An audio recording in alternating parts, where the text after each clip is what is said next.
The first reason is stop trying new champs in ranked that you've never played before. For example, you just watched the LCS, you just watched Doublelift get a pentakill with Ezreal. You think to yourself, that could be me. Well, guess what? It's not you. Play champs that you know how to play. Playing easy champs. This one is kind of like the last one. Play an easy champ. Champs you should play: Annie, Warwick, Ashe, Annie, Poppy, Annie, Ryze, and Annie. Champs you should stay away from is Azir, Lee Sin, Orianna, Yas, Draven, and Vayne. The reasons that you should stay away from these champs is they have very high skill level and are very hard to master. This one is flaming. This one is very important because you shouldn't be raging at your teammates. It will only make them play worse. Be positive. For example, your mid laner just gave first blood. Don't call her a fucking dumbass. Be like, wow, he just got lucky.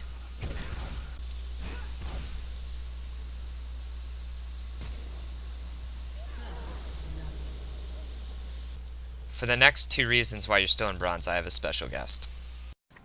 Now, some tips for warding. So the first ward we're going to look at is the mid lane ward. So instead of warding in the bush right here, right off the mid lane, you're going to ward above by this little wall.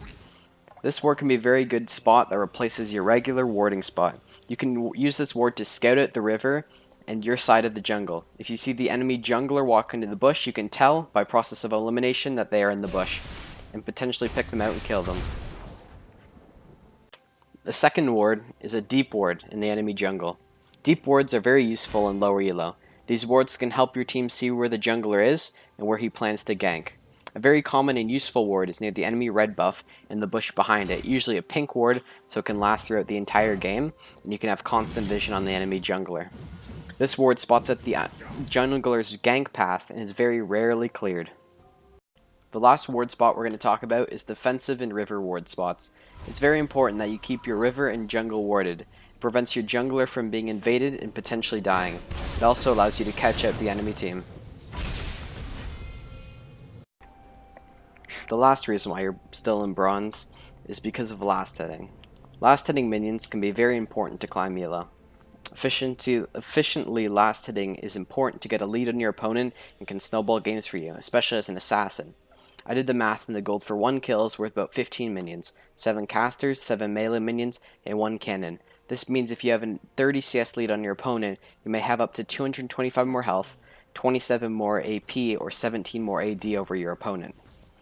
The average CS you want to be aiming for is about 40 to 60 CS by 10 minutes, which may seem like a lot but can help drastically. If you're bad at last hitting, try it out in a custom game and try to hit about 5 CS per wave. This will lead to an easier laning phase and an easier game. I hope you all enjoyed the video. Stay tuned for more content from both me and the carry. And thank you all for watching.